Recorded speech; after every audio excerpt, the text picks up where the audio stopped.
Good evening, dear friends. Hope you're all doing well. Let us do today's Daily Mitzvah. We are continuing with the 95th day. Here we go. Continuing the laws of kosher. First mitzvah is we are commanded to check for the signs in a bird to make sure that they are kosher.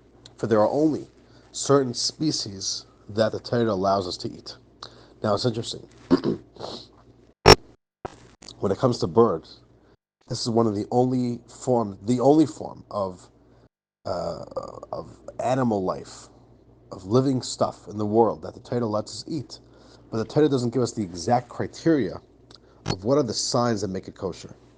Instead, the Torah tells us which forms of birds are forbidden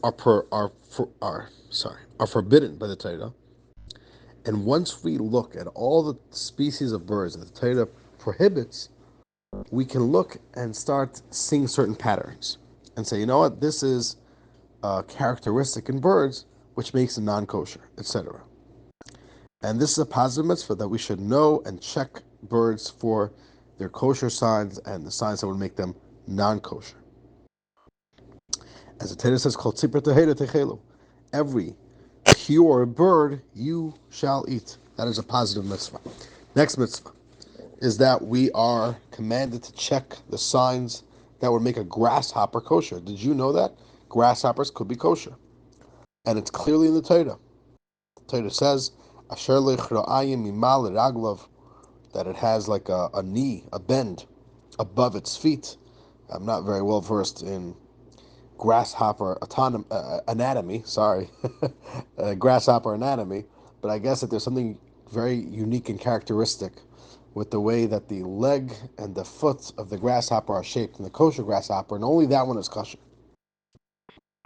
I don't know which grasshopper that is, but in Israel, I know that they have the tradition of what is the kosher grasshopper. As the Torah says, this is what you should eat from all the creepy, crawly, flying stuff. Third mitzvah is that we are commanded to check the signs of fish to make sure it's kosher, and these signs are clearly told to us in the Torah. As the Torah says, this you shall eat of all the stuff that live in the water, which we know are the fins and scales. Okay. Next mitzvah that is prohibited to eat from an animal, whether it's a domesticated animal or a wild animal that is not kosher. As the Torah says,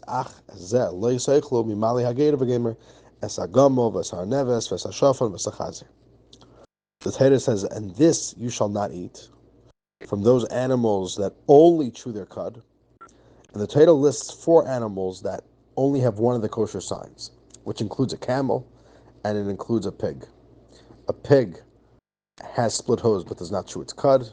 Camel, amongst a few other animals, like a hare and one more, I'm forgetting right now which one, chew their cud but don't have split hooves. And the Torah clearly says that that's prohibited to eat. It's forbidden to eat those animals, as well as all the rest of animals which don't have any of the kosher signs. And this is one of the 630 mitzvahs, and it's also a matter of logic, the Rambam says.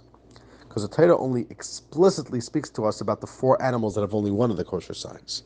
So the Rambam says that our sages tell us that it's a pretty logical idea. If you're not allowed to eat an animal that has one kosher sign, but is missing the other, how much more so are you not allowed to eat animals that have neither of the kosher signs? But this is considered one of the 613 mitzvahs. And the final mitzvah in this installment is that it is forbidden to eat non-kosher bird, non-kosher fowl. As the Torah says,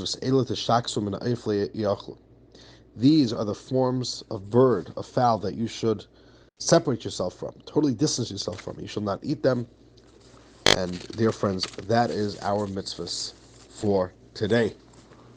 We'll see you all tomorrow for our next installment. Enjoy. We'll see you all soon. Bye-bye.